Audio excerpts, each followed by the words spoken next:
when you say 1960s, that means may bachelor's degree na ako. I came back from abroad with a master's, so a master's degree na ako. So, iba na ba ang social work? Nung ako nag-aaral pa and then I came back with a master's degree, I would say no. It was still a big struggle. Social work was still perceived as charity or philanthropy. Marami ng mga politicians or society matrons, they would go to poor areas, poor communities, they would distribute material assistance, material goods, sardines, rice. They will post for pictures, and then they will carry babies in their arms, and then they'll say, so and so was doing social work in Sapang Palay or something like that. This, nanggigigil kami pag nakikita namin yon because that is not social work. But what can you do? Yun ang perception, kasi talagang yun ang term na ginagamit. They didn't even use the term social welfare. Kung social welfare, pwede medyo okay pa. Hindi ba? Dahil social welfare, the welfare of people in society, anybody can be involved in social welfare. But social work is abroad. Mas may recognition na doon that it is something, it's what an art and a science, a scientific way of helping people. So, hindi ganon. And we were always trying to correct, pero wala. At sa kukunti na ng social work. Kasi nga ang perception charity, di ba? Kukunti nagpupurso ng social work. But in 1965, the social work law was passed by Congress, Republic Act 43. 4363 ba? 73? 4363. Recognizing social work as a profession. Okay, good. Nagkaroon na ng board examination from the Professional Regulation Commission. Nagkaroon ng board for social workers, 5 people. So every year, mayroong board examinations.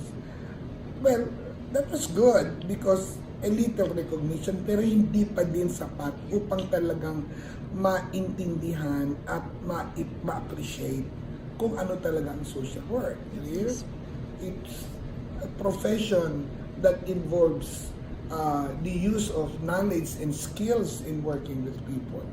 Hindi only doing good for others, because you can do good for others by giving them relief goods, hindi ba doing good for others. But how do you help in a way na you develop people? Hindi na sila nagpapalimos o hindi na sila, mired in poverty. So, mahirap in the 1960s. But many schools of social work started to be established. By the way, the first one was the Philippine School of Social Work under the Philippine Women's University. But it was at a bachelor's degree. It was called MASA, M-A-S-A, Master of Arts in Social Administration, where the school invited executive directors of many social welfare agencies, not social work, social welfare agencies like the Girl Scouts of the Philippines, Philippine National Red Cross, YMCA, YWCA, to take this MASA course. Diba? But after that, nagkaroon na ng ibang schools, UST, University of Santo Tomas, UP, later Central Scholar, na bachelor's degree na. Okay? And then, because nga iba-iba pa rin ang perception ng social work, hindi standard ng curriculum. Tapos, many schools, including UP, medyo naka-focus on working with individuals, which, was called casework. Yes, and ang mga teachers, including UP, mga galing abroad, mainly the United States. And doon, medyo clinical ang focus, working with individuals who have mostly emotional problems. Walang masyadong focus on realities that make people, actually experience emotional problems. Hindi ba? Ano yung because ng emotional problems? Hindi naman lahat psychic. Kasi noon, very popular yung Freudian theory, di ba? Ang puro, naalala ko when I was in college, ang master's degree, even in the United States, masyado yung mga ego, super ego.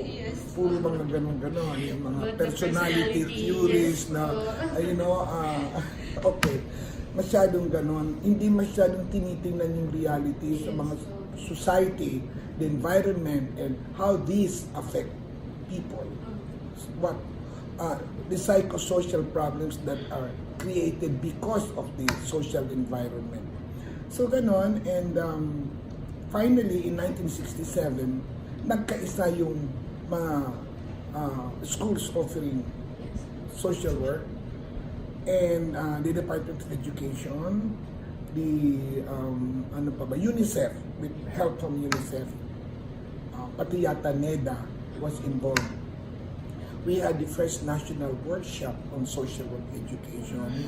I think that was held in Tagaytay, Silang, Cavite, Tagaytay. I cannot, kasi every year, hindi ko na maalala. I was there. Practically all the schools of social work in Metro Manila, kasi hindi pa naman ganun kadami. Siguro wala pang 6-7 schools offering social work. Sa probinsya halos wala. And we were there, and representatives from the Department of Education, wala pang CHED noon, representatives from NEDA, anyway, UNICEF, of course. I think funding was from UNICEF. So the question was, how relevant is social work to the realities in the Philippine situation, to the realities of the country? And napagkaisa nga na you cannot contribute to society in the Philippines by only teaching casework. Di ba? The problems are shared by too many people to expect casework to change their lives, to help improve their lives. So nagkaisa na there has to be an inventory of social work education and practice. And among the agreements was that the bachelor's program in schools of social work should be for the preparation of students for direct practice with people. No specialization, direct practice with people, not casework. Direct practice with people, working directly, right, to help people. And then that the master's degree would be for the preparation of graduates to contribute to different fields. And then advanced direct practice. So kung gusto mong medyo clinical or community organizing, hindi ba yung ganon, okay? Advanced direct practice, let me see if I remember, supervision and administration, social welfare planning, social research. May isa pa eh. Oh my God, never mind. We'll look at that lang later on. Okay. So yun ang naging decision. And also, nag-agree that the courses would have to be reviewed, okay? For the relevance, to these objectives that have been defined for undergrad and graduate social work education. So after that first national workshop in 1967, there followed annual workshops. Annual. I don't know when they stopped doing that, but for many years, I would say easily maybe 8 years. The orange book, makikita niyo yan doon, yung second workshop, nag-focus na sa course content. Okay? So, doon na nga napag-usapan na hindi na pwedeng casework. Diba? Kasi if it is for the preparation, if the bachelor's degree program is for the preparation of students for direct practice, you do not focus only on casework. You're going to be working with people. And the problems of people is not just, problems affecting themselves as individuals. It involves their families, their communities, Okay, so nagbago na. Okay. So that is what happened.